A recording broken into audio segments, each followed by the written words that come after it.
The first 60 years for Southern Rhodesia were truly a testing time. They had to contend with a war, the Great Depression, and all the growing pains that came with being such a young nation. But through it all, they still seemed to be able to make a comfortable home for themselves in southern Africa. I was quite surprised to learn that in the 1880s, the British government was not all for acquiring more territory.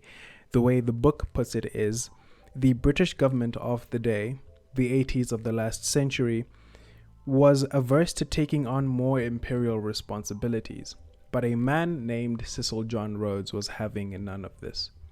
You see, Cecil saw a ton of potential in Southern Africa and would stop at nothing up until it was realized. So he lobbied, and in 1890 he was granted a charter to start the British Southern African Company, which would allow for the first white settlers between the Zambezi and Limpopo River.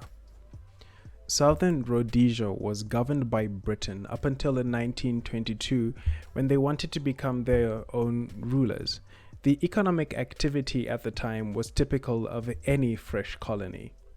Most of the country's exports was minerals that they mined. Of course, you would not find as much gold or diamonds as you would in South Africa, but it was still enough to get the economy going. The total amount of minerals exported was valued at around, this is adjusted for inflation, 4.5 million pounds, of which 3 million of it came from gold. In the next 10 years after 1922, the Southern Rhodesian government focused all of its attention on improving the quality of life of its citizens. This meant in building more roads, providing public services, developing some sort of welfare programs, building schools and hospitals. This time was viewed not as a time of development but of consolidation. After these 10 years, the economic patterns of the country were still largely the same. They were still exporting unprocessed mineral, but they did come a surprise boom in the form of the tobacco industry.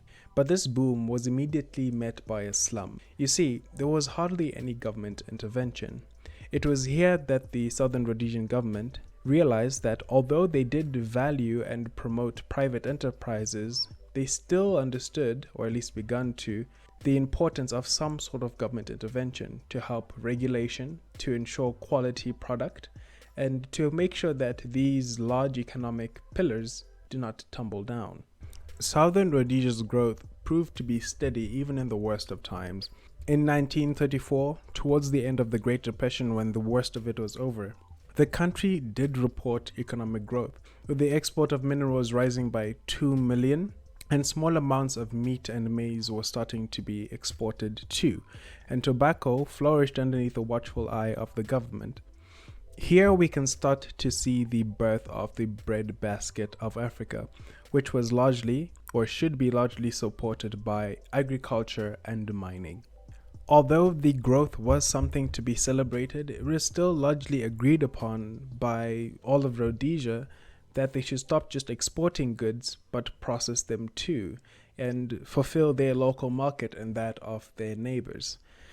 This was proven to be quite difficult, because first of all, the local population was quite small at the time. It wasn't enough to sustain large industries. It was only after the Second World War that Southern Rhodesia's potential became very apparent, not only to itself but to the rest of the world. That's when the government decided to diversify its industries and invest in metal production and spinning cotton. The highlight of this chapter was to show that the Southern Rhodesian government understood themselves as a country and where they wanted to go and the direction they wish to take the economy. This is very important because you cannot invite somebody else into your own home when you do not understand how you yourself want to live. That's why they sent out this invitation detailing that they had gone through their own challenges, faced their own issues, and had constructed systems that they realized were helpful for them. And I think perhaps that's what deters investors the most from coming into this country, aside from the plethora of other issues, is that the nation does not know where it is headed. It's difficult to put your money into a place that has irregular policies, but that's not how you build a nation. If we are to attract more individuals, let us ourselves understand what our strengths are, how we like to operate, what makes us unique and special.